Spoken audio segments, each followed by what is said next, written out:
warahmatullahi wabarakatuh. Alhamdulillah, puji syukur kita kehadiran Allah Subhanahu wa Ta'ala. Hari ini kita dapat berjumpa kembali dalam tema kerjasama dalam berbagai kehidupan. Salawat dan salam kepada junjungan Nabi besar Muhammad Sallallahu Alaihi Wasallam. Baiklah anak-anak ibu semua, bab 5 kali ini kita akan membahas tentang bagaimana kerjasama yang ada di dalam kehidupan masyarakat Indonesia.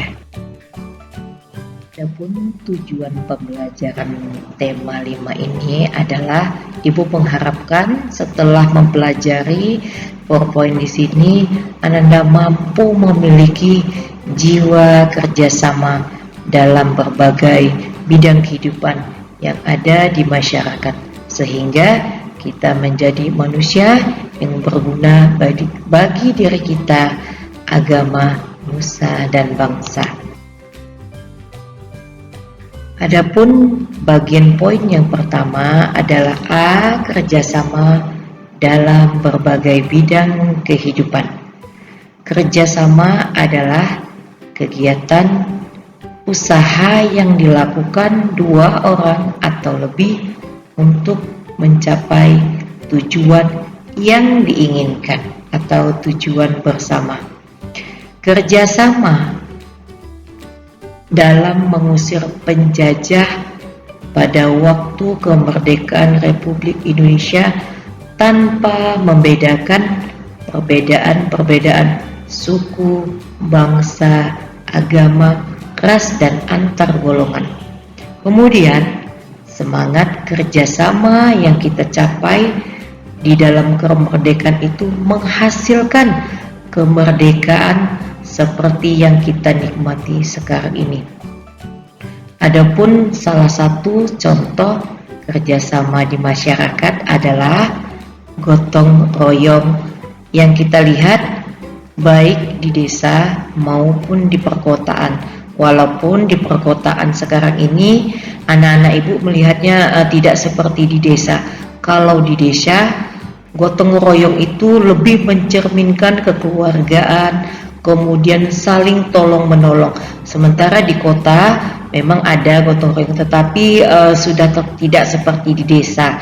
Jadi gotong royongnya hanya tidak melebar masyarakat sekitar, hanya saja keluarga-keluarga dekat saja. Seperti itulah di kota, karena gotong royong di kota ini sudah mulai memudar akibat pengaruh kebudayaan ataupun karena kesibukan masyarakat kota, sehingga gotong royong ini mulai luntur dari budaya masyarakat kota. Bangsa Indonesia merdeka setelah para pemudanya memiliki organisasi kepemudaan pertama sekali, yaitu Budi Utomo. Dalam organisasi Budi Utomo itulah terpupuknya jiwa persatuan, sehingga dari organisasi Budi Utomo itu lahirlah organisasi kepemudaan yang membangkitkan jiwa semangat untuk bersatu, sehingga semua perbedaan baik itu suku, bangsa, agama, dan budaya tidak menjadi penghalang untuk meraih kemerdekaan di Indonesia ini. Adapun tujuan nasional yang terdapat di dalam pembukaan Undang-Undang Dasar 1945 di dalam alinea keempat yang menjadi cita-cita bangsa Indonesia setelah merdeka, yang pertama adalah melindungi segenap bangsa Indonesia dan seluruh tumpah darah Indonesia. Yang kedua, memajukan kesejahteraan umum. Adapun yang ketiga, mencerdaskan kehidupan bangsa. Yang keempat, ikut melaksanakan ketertiban dunia yang berdasarkan kemerdekaan, perdamaian abadi, dan keadilan sosial. untuk mewujudkan tujuan nasional yang telah diperjuangkan oleh para pahlawan kita, maka rakyat Indonesia untuk mengisi kemerdekaan di Indonesia ini adalah dengan melakukan kerjasama di dalam berbagai bidang kehidupan untuk mewujudkan tujuan nasional tersebut. Adapun bidang kehidupan tersebut adalah ada tiga bentuknya. Yang pertama adalah bidang kehidupan sosial politik.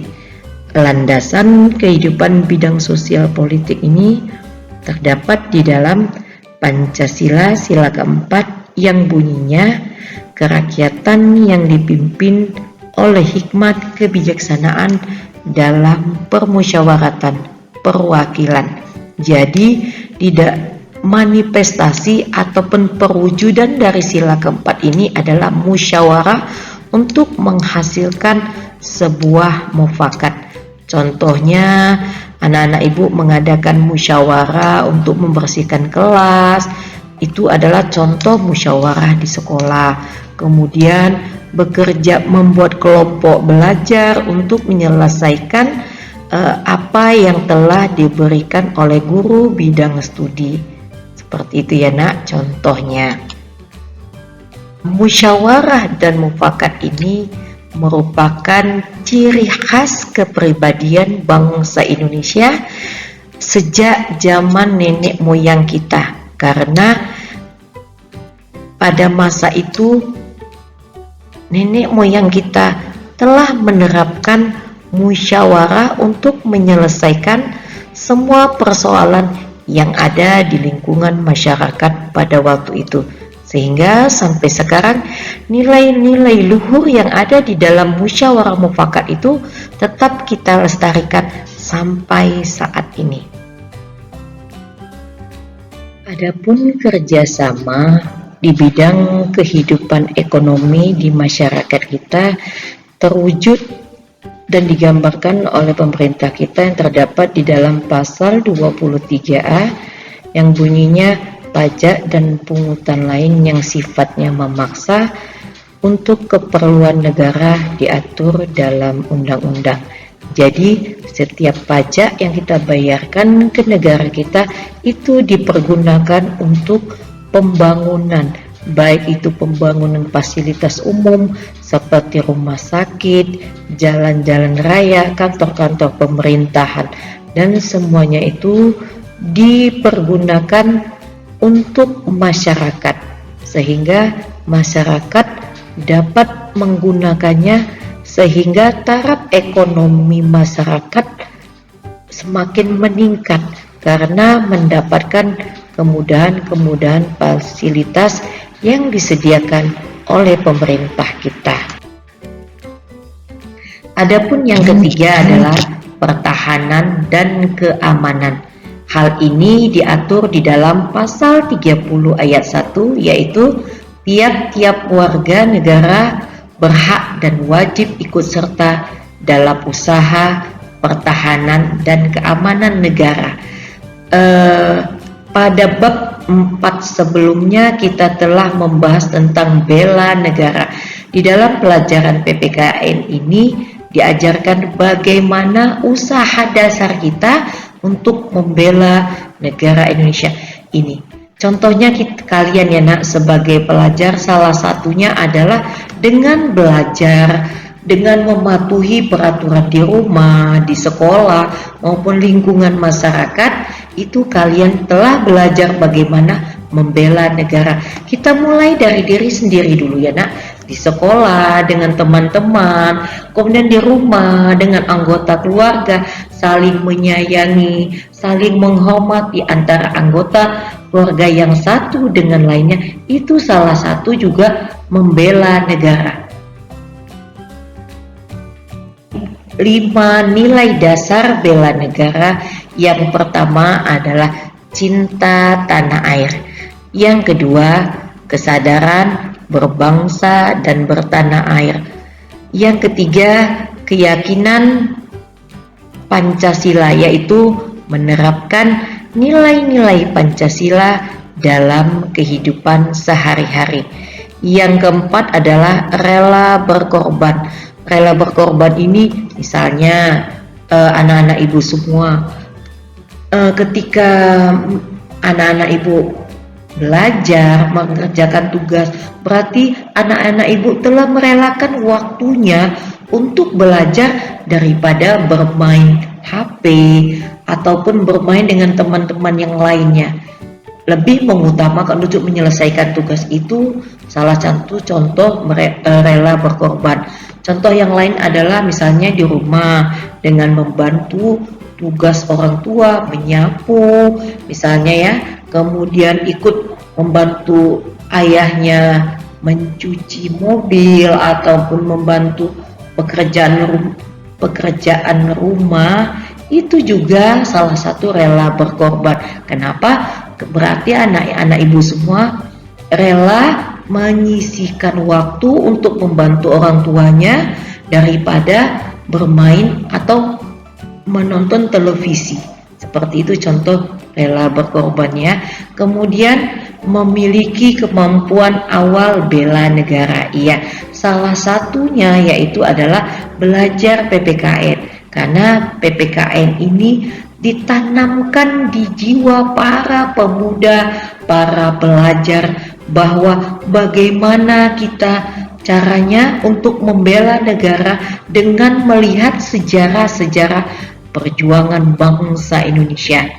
Kemudian anak-anak ibu menuangkannya dengan belajar, mematuhi peraturan. Itulah contoh bela negara, awal bela negara di sekolah, di rumah maupun di lingkungan masyarakat.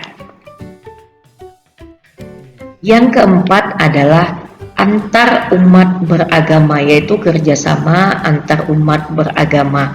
Di dalam pasal 29 ayat 2 dikatakan negara menjamin kemerdekaan tiap-tiap penduduk untuk memeluk agamanya masing-masing dan beribadat menurut agama dan kepercayaannya itu. Jadi setiap agama di Indonesia saling menghormati, tidak boleh merasa agamanya lebih baik dibandingkan dengan agama selain agama yang dimiliki. Baiklah anak-anak ibu semuanya, setelah ibu menyampaikan materi tersebut di atas, mudah-mudahan anak-anak ibu bisa menyelesaikan dengan baik latihan yang ada di bawah ini, kemudian dituliskan di buku latihan PPKN. Terima kasih atas perhatiannya. Mudah-mudahan Allah selalu melindungi kita. Dan ingatlah anak-anak ibu, lakukanlah setiap pekerjaan itu dengan ikhlas. Assalamualaikum warahmatullahi wabarakatuh.